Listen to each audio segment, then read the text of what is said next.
ou seja, a mente é um produto do cérebro, ou a mente é algo que se relaciona ao cérebro, mas não necessariamente um produto do cérebro.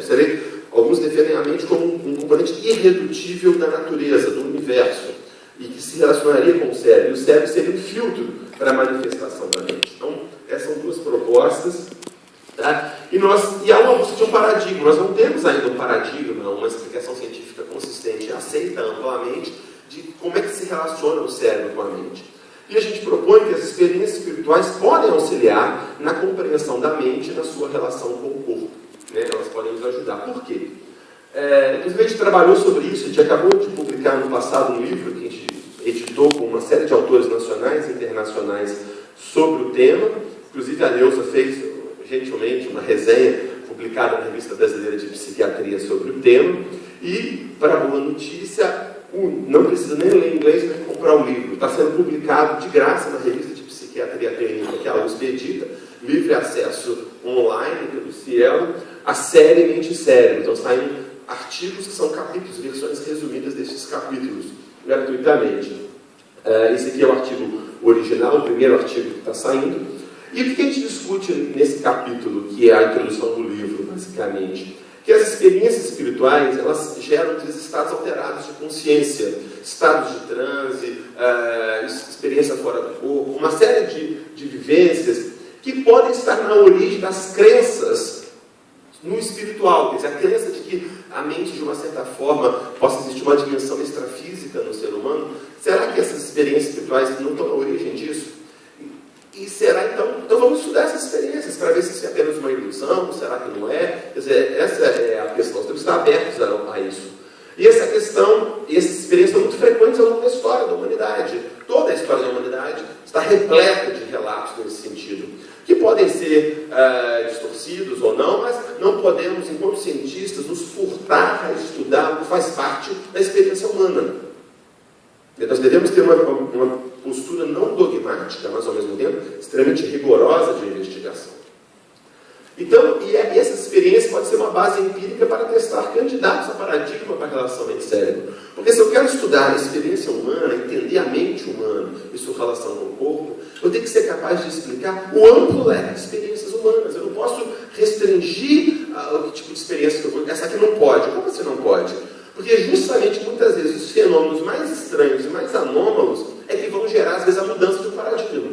Por exemplo, quando Galileu começa a usar o telescópio para observar as estrelas e os astros, ele começou a observar uma série de coisas que eram proibidas nos paradigmas prévios, que é o paradigma de Aristóteles e Ptolomeu. Ele observou que tinha luas em Júpiter. E quem defendia a teoria de Ptolomeu, que era uma teoria que há 2000 anos já era garantida no meio científico, no meio intelectual, não podia ter aquela lua rodando em torno de Júpiter. Não, então esse telescópio seu gera ilusões, não pode usar. Então, e foi justamente essa observação de coisas novas e ousadas é que permitiu a revolução de Galileu. Ou a revolução de Darwin, quando Darwin viaja pelo navio Beagle 5 anos pelo mundo, observando uma série de coisas que os naturalistas antes não conheciam. E ao observar muitas coisas diferentes, ele foi capaz de questionar um certo paradigma e propor um novo paradigma. E talvez as experiências espirituais sejam algo nesse sentido, só que nós não temos ainda nenhum paradigma bem consistente para explicar isso muito sério.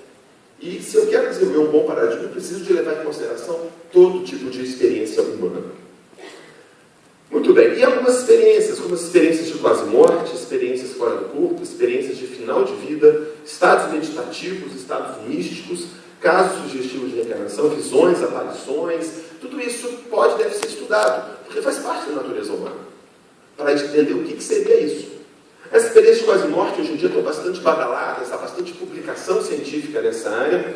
Nós temos 2 capítulos no livro sobre isso e acabaram de publicar 2 artigos de 2 grandes autores nessa área, que é o Peter Fenwick, que é o neuropsiquiatra da Universidade do Instituto de Psiquiatria de Londres, do Moseley Hospital, o maior centro de psiquiatria da Europa, que explica se as experiências de quase morte podem contribuir para o debate da consciência. Ele vai propor uma série de questões sobre isso. E o Mário Borregar, da Universidade de Montreal, e a Nathalie, da Universidade de Harvard, também discutem sobre EQM, parada cardíaca, sobre o conceito de uma mente não local, uma mente não reducionista. E o que esses autores discutem, fazendo uma ampla revisão e da literatura, é que o que chama a atenção nas EQMs, entre outras funcionamento mental aumentado quando o cérebro está disfuncional. Quer dizer, o cérebro não está funcionando bem, o cérebro está parado, numa parada cardíaca, em torno de 10, 20 segundos. Depois o cérebro fica isoelétrico, ele para de ter atividade elétrica. Apesar disso, pacientes relatam estar conscientes neste período. E aí vem a dúvida, será que ele está realmente consciente nesse período? Ou é uma ilusão? É uma falsa memória? Mas aí há relatos, que está cada vez mais aumentando o relato, a publicação desses relatos, há relatos de descrições verídicas, de coisas que aconteceram durante o período de parada e que supostamente não poderia ter consciência, porque o cérebro não estava funcionando. Então, esse tipo é uma área de fronteira atualmente que está sendo discutida e pesquisada. E o mais interessante, as vivências de experiência de quase morte independem das crenças, da religião, de expectativas culturais, de medo da morte. Tem várias pesquisas testando se medo da morte, se hipóxia, uso de medicação, transtorno mental, a crença do paciente influencia. Claro que influencia, mas isso acontece independente de tudo isso. Então, são dados bastante interessantes que precisam ser investigados. É uma área de fronteira aí sobre isso. Um outro tipo de experiência, por exemplo, as experiências chamadas de mediúnicas, que não são propriedade de nenhum grupo religioso. A gente define tecnicamente mediunidade para estudos como uma experiência em que um indivíduo ele relata estar em comunicação ou sob influência de uma personalidade ou de uma pessoa falecida ou outro ser não material. Nesse sentido, todas as tradições religiosas têm essa vivência. Nós temos, por exemplo, os católicos carismáticos e evangélicos pentecostais que estão sob influência do Espírito Santo. Ouvem, sentem influências, etc. Temos os orixás no candomblé, temos nos oráculos de Delfos, lá entre os gregos. A gente vai ter em todas as tradições religiosas e espirituais esse tipo de vivência. E nós precisamos conhecer esse tipo de vivência, do que se trata efetivamente. E, entre outras coisas, há o interesse do diagnóstico diferencial, se isso é uma doença mental ou não, nós vamos falar um pouquinho sobre isso. Como também, se é possível, durante uma experiência dessa, o indivíduo ter acesso a informações que ele não teria acesso normalmente. Isso tem sido publicado. Dois estudos recentes, inclusive uma das revistas de psiquiatria mais antigas do mundo, a Journal of Nervous and Mental Disease, fizeram estudos nos Estados Unidos, dois estudos, em que indivíduos que supostamente seriam capazes de entrar em contato com pessoas já falecidas, e essas pessoas eram um estudo cego, em que o indivíduo que ia pedir informação não conhecia o suposto falecido, não dava nenhum outro dado, além, por exemplo, do nome apenas do indivíduo, e o indivíduo sensitivo lá, o médico, também não tinha nenhuma outra informação, e depois os familiares recebiam as informações que foram dadas supostamente para o familiar dele, e recebiam outras informações controle, que eram destinadas a outros falecidos. Só que o indivíduo, ele não sabia qual que era dele ou não, para justamente controlar para a questão se eu estou enlutado, eu aceito qualquer coisa, informações genéricas, etc. e tal. E o interessante é que nos dois estudos os resultados foram estatisticamente significativos. Quando eles pontuavam o grau de precisão daqueles relatos, eles pontuavam de modo cego mais pontos para aquela informação que era direcionada para eles mesmos, efetivamente. E eles tinham 5, e tinham que selecionar das 5 qual que seria direcionado para ele. Eles tinham muito mais chance de selecionar a informação realmente, a comunicação realmente direcionada para eles. Então esse é um dado bastante interessante, e a gente está revisando esses estudos e outros no novo fascículo que vai sair da revista de Psiquiatria Clínica, já em breve, nos próximos meses, já vai sair um novo, vai ter um artigo nosso sobre isso. Também sobre essas experiências de transe, experiências mediúnicas, a gente realizou uma pesquisa em parceria com o Júlio Pérez, de São Paulo, e com o Andrew Newberg, da Pensilvânia, nos Estados Unidos. Nós realizamos um estudo de neuroimagem funcional, o estudo de SPECT, em que nós analisamos o funcionamento cerebral do médium que relata a psicografia, que alega estar escrevendo sob influência de espíritos. O que nós fizemos? Nós pedimos para esses médiuns psicografarem normalmente e escreverem um texto fora do estado de transe, escreverem por si mesmos. E nós comparamos o grau de complexidade da escrita, quer dizer, a escrita psicográfica e a escrita controle, o grau de complexidade que foi analisada por um pesquisador, doutor em literatura pela Unicamp, que analisou a complexidade da escrita, e também analisamos o padrão de ativação cerebral. E o que nós encontramos, entre outras coisas, principalmente no grupo dos médios mais experientes, foi que a psicografia era um texto mais complexo do que o escrita-controle, mas, apesar disso, o nível de ativação em certas áreas ligadas ao processamento cognitivo de áreas pré-frontais era menos, essas áreas de processamento cognitivo, áreas pré-frontais, eram menos ativadas durante o transe do que durante a escrita comum. Então, esse é um outro tipo de estudo que é possível realizar nesse sentido. Muito bem, caminhando já um pouquinho mais para o final da nossa apresentação, há uma grande discussão atualmente sobre os mecanismos, como a religiosidade impacta na saúde. Hoje em dia, basicamente, não há mais dúvida que há relações. Ficar repetindo só estudos de relação, já tem mais de 3 mil, como nós já vimos, isso já não tem mais muito interesse científico.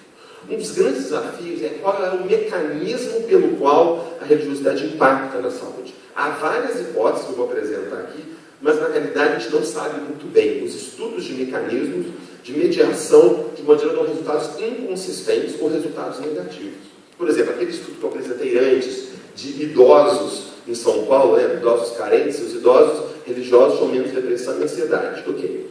Nós testamos, será que o idoso, que a religiosidade gera melhor suporte social, o idoso vai na igreja, vai conviver com as pessoas, será que isso é que é a explicação? E nós realmente encontramos que os idosos religiosos tinham melhor suporte social. Eles tinham mais número de amigos, maior contato com amigos e também davam mais suporte social. Eles eram mais solicitados para ajudar os idosos religiosos. Mas então nós testamos, será então que é o suporte social que vai explicar essa associação? Nós fizemos um modelo estatístico em que entramos, o suporte social como mediador, e ele não foi mediador, ele não impactou em nada a associação entre religiosidade e depressão e ansiedade. Então, há outros mecanismos que nós não conhecemos. Então, entre os possíveis mecanismos, há o estilo de vida e comportamento saudável. Por exemplo, o indivíduo mais religioso, como nós já vimos, ele tende a usar menos droga, ele tende a beber menos, a fumar menos, comportamento sexual menos de risco, menos envolvimento com violência, isso está demonstrado também. Então, isso talvez seja alguns mecanismos.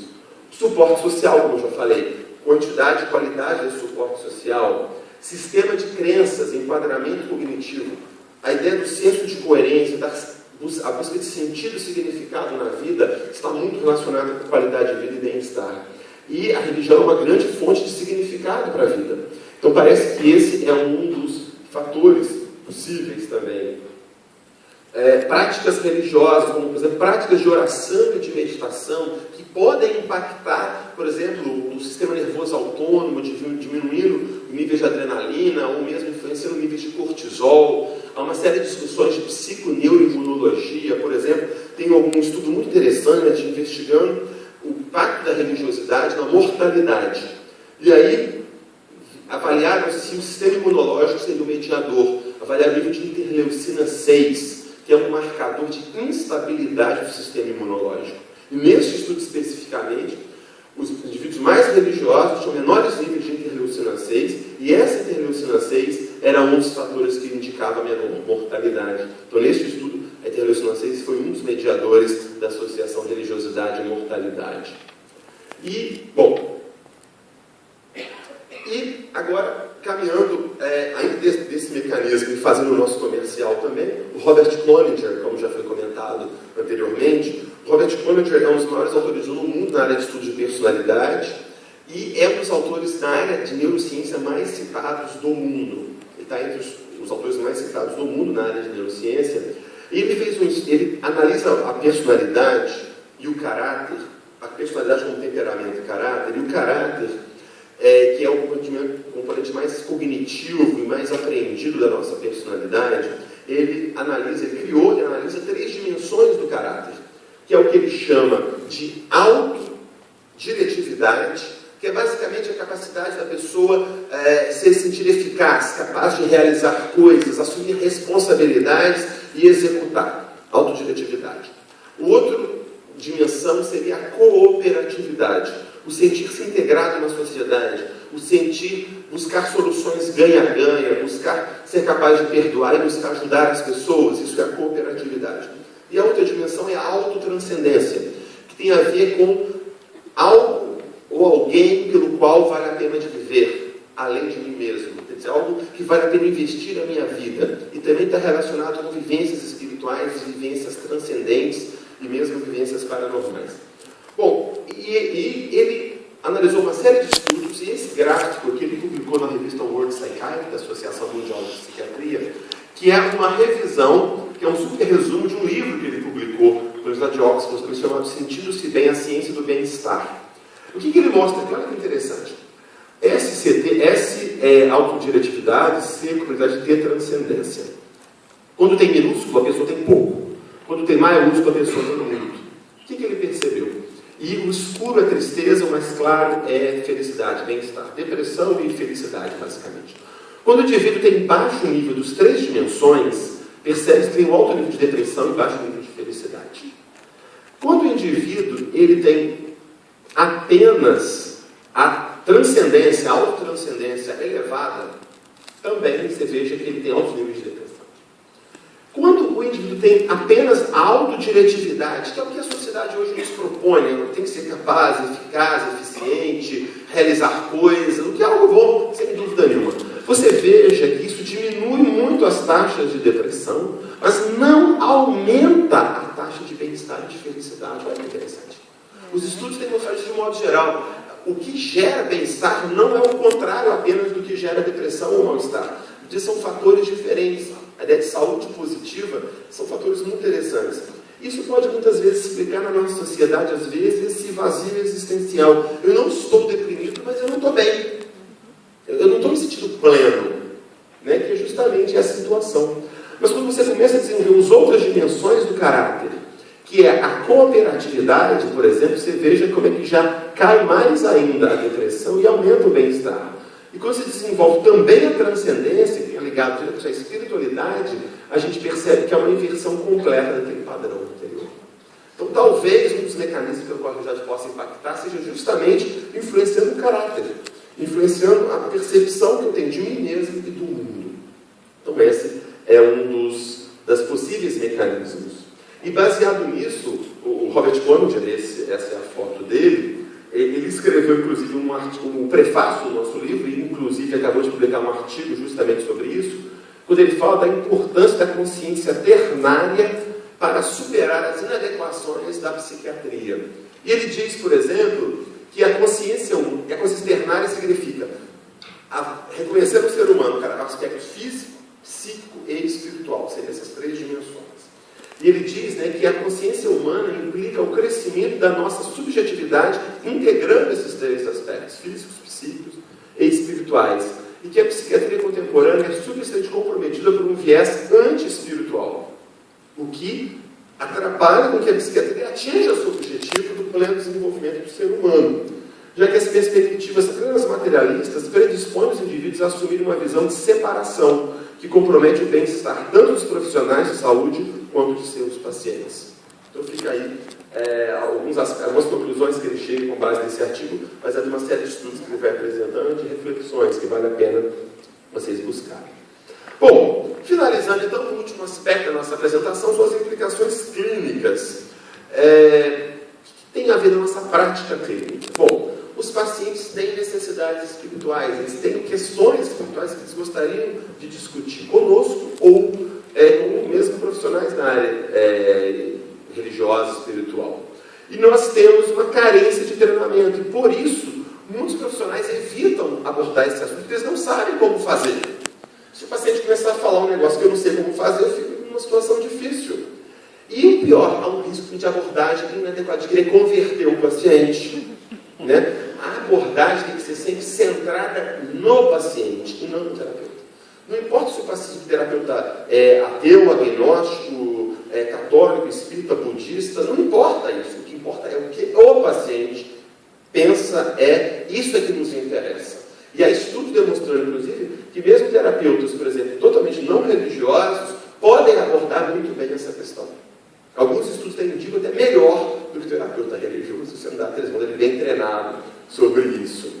Então há a necessidade de conhecer o contexto cultural e religioso dos nossos pacientes. Nós já vimos por quê. Boa parte dos pacientes são religiosos, isso impacta a saúde dos pacientes, impacta como eles lidam com as questões de saúde, impacta com as escolhas que eles fazem, impacta na aceitação do tratamento. Então é minha obrigação conhecer isso. Então não se trata de proselitismo, de converter ninguém, né? Não é isso, e nem da pessoa ser religiosa como profissional. O profissional tem que abordar isso. Tem um impacto negativo, como nós já falamos também, o coping negativo, quando está ligado à intolerância, à rigidez, oposição a tratamento, como nós já comentamos. E há vários instrumentos, vários questionários que nos ajudam a coletar a história espiritual. E o Giancarlo Lucchetti publicou recentemente, agora há poucos meses, uma revisão sistemática dos instrumentos para a coleta clínica da religiosidade. E um dos instrumentos de melhor resultado foi o FICA. O FICA é um instrumento, apenas 4 questões, que gasta 5 minutos para você abordar o seu paciente. O FICA é um acróstico que significa o F de fé ou crença. Basicamente, você pergunta para o paciente se ele tem fé, uma crença, se ele se considera religioso. É essa, basicamente. E o mais interessante, se o paciente falar que ele não é religioso ou espiritualizado, se ele, por exemplo, for um paciente materialista, por exemplo, ateu, você deve perguntar, e o que dá sentido à sua vida? É importante você identificar o que para aquele paciente dá sentido para a vida dele. Então, o I significa importância e influência. Se você tem essa crença, que importância tem na sua vida? Eu tenho, mas isso eu não dou muita importância, né? Eu fui batizado na igreja, mas não frequento mais e tal. Então, não tem importância nenhuma, ok. Mas não, isso é essencial na minha vida, né? Isso influencia a minha vida, as minhas escolhas, como eu cuido da minha saúde, etc. O C, comunidade. Você faz parte de algum grupo religioso? Você faz parte de alguma comunidade? Você frequenta algum grupo? E como que esse grupo te apoia ou não na situação, por exemplo, a pessoa está num tratamento, as pessoas, não, isso é problema espiritual, um prático, então não, as pessoas me trazem aqui e me apoiam, e lá eu faço um tratamento espiritual, oram por mim, eu me senti muito bem. Então, uma série de situações. E o A, o FICA é como você gostaria que esse problema fosse abordado no seu cuidado, como você gostaria, né, que nós tratássemos esse tema no seu tratamento. Então, essas são 4 questões básicas, 5 minutos, já pesquisas mostrando que em torno de 3 a 5 minutos para coletar o FICA. Com isso você já...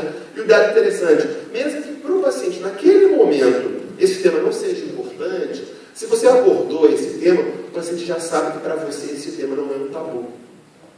Então, se mais para frente se surgir como uma questão, ele pode trazer. Porque nós sabemos para muitos profissionais que isso é um tabu. E pacientes não são bobos. Eu já tive vários pacientes que falaram comigo, abordam comigo esse tema com mais fácil. Primeiro que eu pergunto e não sabem que eu pesquiso esse tema. E muitos pacientes falam, olha, doutor, eu já tentei falar isso para outro terapeuta, para não sei o que lá, mas eu vi que ele não falou nada, mas ele deu uma mexida na cadeira, ele fez uma cara. O paciente não é besta, ele percebe as coisas. Ou você dá aquela interpretada, que no fundo dá aquela cortada simplesmente no paciente, e ele sabe, não fala nunca mais sobre aquilo. Ponto. Quer dizer, essa inadequação, incapacidade de lidar com essa questão. Então, é fundamental que a gente saiba lidar com isso. O nosso tempo está acabando, eu vou pular então essa parte aqui. E estão finalizando intervenções espirituais, né? Quer dizer, há também uma necessidade de estudos nessa área. Por exemplo, práticas de meditação, prática meditativa é uma prática que surgiu, né, no contexto religioso, espiritual, né, em várias tradições, tem sido incorporado nas práticas médicas convencionais e psicológicas. Né? Há estudos sobre psicoterapia modificada para aspectos de espiritualidade. Por exemplo, a TCC, Terapia Cognitivo-Comportamental, em que você utiliza as crenças religiosas do paciente, por exemplo, ou os valores espirituais religiosos, para questionar pensamentos disfuncionais. Por exemplo, a pessoa não se perdoa por algo que aconteceu. Você pode pegar exemplos da própria tradição espiritual do paciente de perdão, que Deus perdoa aquela pessoa, a mulher adúltera, por exemplo, uma história cristã, por exemplo, onde Jesus a aborda de modo acolhedor e sem acusação. Aquilo pode ser importante para o paciente na sua terapia. E há uma revisão sistemática publicada também num livro ano passado, que mostra uma revisão de 46 estudos de psicoterapia modificada para a religiosidade, mostrando que ela em alguns tipos de questões, ela é tão eficaz quanto a psicoterapia comum, e em outros aspectos, ela é mais eficaz que a psicoterapia comum. E O último pedaço de propaganda que eu vou fazer para vocês, o James Lomax, que é um outro convidado nosso que virá para o simpósio internacional. O James Lomax, ele é psiquiatra, ele é psicanalista, ele é ele trabalha muito com educação médica e trabalha muito também na área da psicanálise em si, e ele publica muito sobre aspectos sobre psicanálise e abordagem de aspectos de espiritualidade. Ele publicou um artigo extremamente interessante no American Journal of Psychiatry 2 anos atrás, que é Perspectivas de Momentos Sagrados em Psicoterapia. E esse artigo publicou junto com o Ken Pargament. O Ken Pargament é um dos grandes autores no mundo na área de coping, um dos maiores estudiosos no mundo em coping religioso.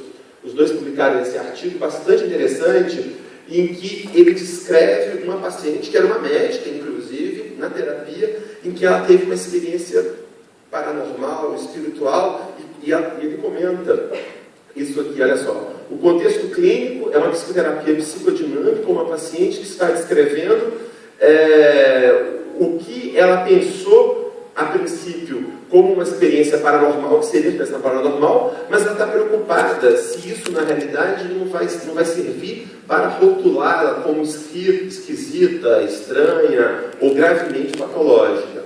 E o nosso propósito nesse artigo é encorajar os clínicos a serem abertos com as descrições que os nossos pacientes possam vir a fazer de experiências anômalas e trabalhar com os pacientes para construir significado dessas experiências que promovam saúde, coping e crescimento desses pacientes. Esse artigo é extremamente interessante, ou seja, essa abordagem pode ser tanto, como falei, cognitivo, comportamental, psicodinâmica. Esse tipo de intervenção vai ser interessante. E o nosso simpósio, fazendo um comercial, também vai ser interessante. Vai ter pessoas de várias perspectivas. O Robert Koninger trabalha fortemente com psicobiologia, com aspectos orgânicos. Nós vamos ter psicanalistas, o Paulo Galarrondo, que trabalha com psicopatologia, psiquiatria transcultural. Vamos ter pessoas dos mais diversas vertentes debatendo esse tema. E, bom, basicamente eu gostaria de agradecer a vocês. Aqui nós temos algumas referências. Quem quiser ler um pouco mais sobre esse assunto, nós publicamos recentemente 2 artigos na revista Debates em Psiquiatria, uma revista voltada para o clínico, em que a gente revisa o que as evidências mostram e o que o psiquiatra pode fazer sobre este tema na prática clínica. E também, a revista de Psiquiatria Clínica, esse é aquele suplemento que eu falei que foi baixado quase 300 mil vezes, tem 15 artigos sobre o tema, e a série Medicérebro, que está saindo agora os vários suplementos. Tudo isso pode ser achado no nosso site do NUPES, que é o Núcleo de Pesquisa em Espiritualidade e Saúde, e tem o Facebook também do nosso grupo, que tem sempre atualizações de pesquisa, atualizações de eventos, etc. e tal. Muito obrigado.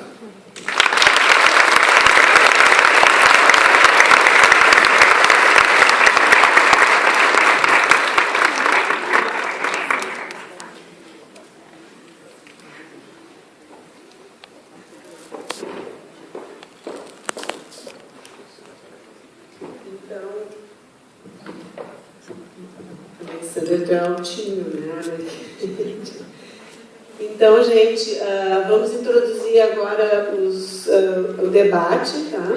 A primeira debatedora da noite vai ser a doutora Neuza Siga da Rocha. Com a palavra, Neuza. Boa noite a todos. Para mim é uma grande satisfação estar aqui compondo essa mesa com o Alexander e com esse auditório cheio, a gente que tem... nós somos contemporâneos, eu acho, né, Alexander, dentro do estudo da religiosidade, da espiritualidade. Queria te parabenizar pela tua brilhante exposição. Eu já tinha tido a oportunidade de ler os teus artigos. Tu te expressa muito bem, né, na escrita e, melhor ainda, pessoalmente. Então, foi muito agradável escutar a tua exposição. Eu, na verdade, admiro muito o Alexander por ele ter dedicado a vida acadêmica dele a esse estudo, algo que eu particularmente não tive essa coragem, né? Eu ainda estudo, mas não tive a coragem de me dedicar assim tão profundamente quanto o Alexander, e tenho que confessar isso por uma questão, eu acho, de conflito de interesse, né? Eu sou ateia e, na verdade, eu não tenho, talvez, a paixão necessária para estudar esse tema, que eu acho que é de extrema relevância. E acho que tenho também que compensar o conflito de interesse de que tenho uma formação cartesiana muito forte e enraizada, e que meus comentários vão ser a partir dessa minha formação. Eu discordo um pouco de algumas colocações que tu faz quando tu coloca que essas questões do impacto da religiosidade estão muito bem fundamentadas na literatura, o impacto positivo, e quando a gente se baseia em dados de revisão sistemática. Desculpa que eu vou estar sendo um pouco, talvez, erudita para a plateia, porque talvez, não sei se a plateia vai conseguir acompanhar, mas eu vou tentar fazer uma digressão. Existem vários tipos de delineamento de estudo, e quando a gente vai propor que uma determinada questão de pesquisa ela já está muito bem fundamentada do ponto de vista científico, ela tem que se basear num determinado tipo de delineamento. O delineamento de revisão sistemática é um delineamento importante em termos de evidência científica, mas não é, vamos dizer assim, o delineamento que tem maior força metodológica para que a gente possa mudar comportamento e recomendar mudança em termos de inclusão de uma determinada questão na prática clínica, né? Então, isso a gente só poderia fazer com ensaios clínicos randomizados ou com meta-análises, né? Ou com meta-análises de meta-análises. Eu estou fazendo essa digressão para a gente parar um pouco para pensar no quanto a gente pode ter tanto o viés metodológico de que dentro da ciência a gente consegue publicar muito mais estudos com resultados positivos, né? Então, a tendência é de que exista muito mais estudos positivos publicados com impacto positivo, e os estudos com impacto que mostram um impacto negativo não são publicados. E quando a gente faz, então, uma meta-análise, a gente consegue ver, através desse delineamento, né, o impacto do positivo e o impacto do negativo. Então, eu ainda tenho muitas dúvidas em relação a esse tema. Eu compartilho a curiosidade pelo tema, mas eu acho que a gente está num passo ainda anterior. Eu acho que a gente, se eu pudesse assim fazer uma sugestão na tua apresentação, eu pararia nas implicações clínicas, né? Eu ainda tenho dificuldade de aceitar que a gente possa incorporar como prática clínica a inclusão da espiritualidade como prática clínica. Concordo que a gente tem que abordar o tema, que é um tema que deve ser abordado, que é um tema que não deve ser tabu, mas ainda tenho um pouco de dificuldade do ponto de vista científico-acadêmico de propor que isso possa ser incluído como prática clínica em termos de terapia. Então, e claro que, né, desde o início, confesso o meu conflito de interesse em termos da minha formação, né, acadêmica. Ô, Neuza, na realidade, eu acho que eu, no finalzinho, no final, eu acabei não me expressando bem. Eu concordo com você, na realidade. O que eu disse, que eu acho que não precisa mais de estudos, é para mostrar que existe relação de espiritualidade e saúde, de alguma forma. Quer dizer, já se sabe, alguma correlação existe. Isso você concorda, certo? Quer dizer, esses milhares de estudos que existem, eles indicam que existe uma correlação entre espiritualidade e saúde de uma certa forma. Coisas positivas, coisas negativas, mas existe uma correlação. Isso nós estamos de acordo, certo? Então, quando eu disse que precisa mais de estudos, não precisa entre aspas, né? Mas assim, isso já está estabelecido, conhecimento estabelecido. Ok. Na realidade, mais uma vez, acho que eu corri, dois aspectos precisam de estudo fundamentalmente. Inclusive, acabou de ser aceito um artigo nosso na Revista Brasileira de Psiquiatria, que eu falo exatamente isso. Acabou de ser hoje, esse meu aceite hoje. Duas coisas vão ser estudadas agora, basicamente. Uma delas é os mecanismos, a gente não sabe quais são os mecanismos, e o segundo, as implicações clínicas. Então, a implicação clínica, você precisa perguntar e abordar, isso também acho que há um consenso. Como você usa o uso de intervenções espirituais, eu concordo com você completamente que esse é um problema ainda em aberto. Então, estamos de acordo. Eu até agradeço por clarear isso aqui, porque eu escrevo exatamente o inverso. Escrevo que é preciso clarear. O que se sabe é o seguinte, que você deve, já atualmente na prática clínica, interrogar sobre isso, esse assunto, e pode usar como paciente, como eu disse, por exemplo, sobre especificamente, por exemplo, essa questão de utilização por exemplo, quando eu vou abordar uma psicoterapia com um paciente, por exemplo, esse exemplo da TCC, por exemplo, em que, por exemplo, eu posso, numa argumentação, num questionamento a uma crença disfuncional, eu posso usar vários argumentos junto com o paciente, levantar com o paciente esses argumentos. E os estudos mostram que quando você trabalha com um paciente religioso, e ele aceita isso, você trabalha também os próprios argumentos religiosos que ele tem, para refletir sobre a postura dele, isso como uma postura saudável. Isso é uma área interessante a ser estudada, como eu falei, tem já tem 46 ensaios clínicos nesse sentido interessantes. Mas eu concordo contigo completamente, a gente não sabe muito bem como utilizar, como se deve se utilizar, como utilizar e para quem. Porque uma questão ética é fundamental também, você não pode impor religiosidade sobre ninguém. Né? Então, esse é um problema complicado, você não se prescreve religião, você tem que virar religioso agora, não é assim que a coisa funciona. Né? Então, essa é a questão. Inclusive, a necessidade de estudar mais mecanismos tem a ver justamente para saber o quê? Qual é o componente ativo da religiosidade e de que forma eu posso utilizar este componente na prática clínica. Né? Como que eu posso aproveitar isso? Então, eu concordo completamente. Eu acho, na verdade, mais uma vez, isso pode esclarecer aqui. Então, há uma carência de estudos. Eu coloquei algumas perspectivas, na realidade, que tem sido estudado, mas há realmente uma grande necessidade de estudos a esse respeito. Obrigado. A Nilza gostaria de fazer mais alguma? Não, acho que eu posso passar a palavra para os outros. Então, tá. Antes de passar a palavra, eu tenho que me juntar ao Alexander com a propaganda do Simpósio Internacional.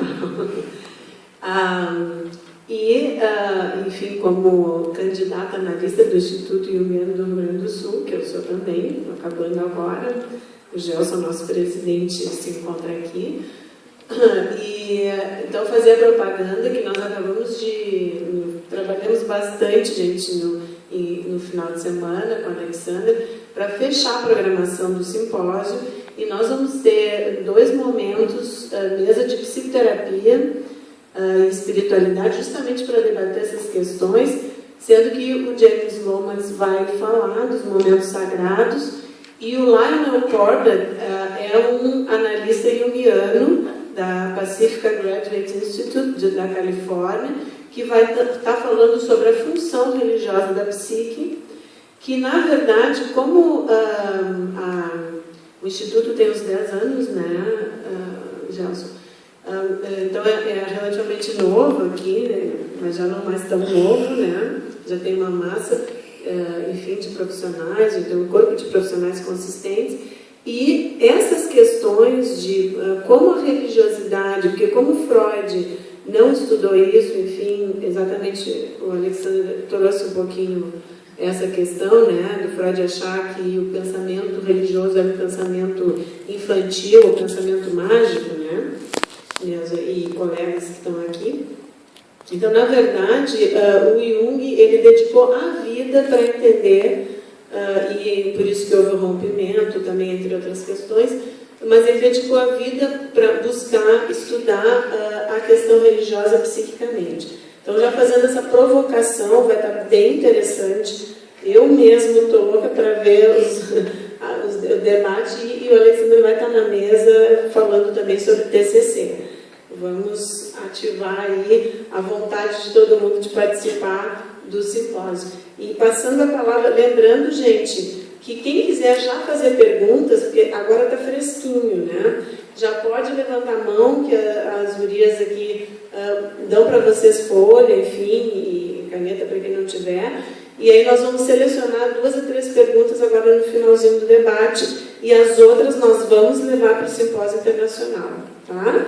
Então, passo a palavra para o professor Leonardo Machado da Silva.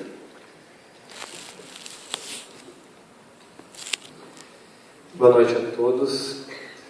É um prazer imenso estar aqui com convidados tão ilustres. Estava lembrando agora de um artigo do Dr. Alexandre, que eu trabalho em sala de aula. Chega um momento da nossa vida que a gente começa a encontrar com os grandes, né, os monstros do saber, assim, que a gente trabalha e parece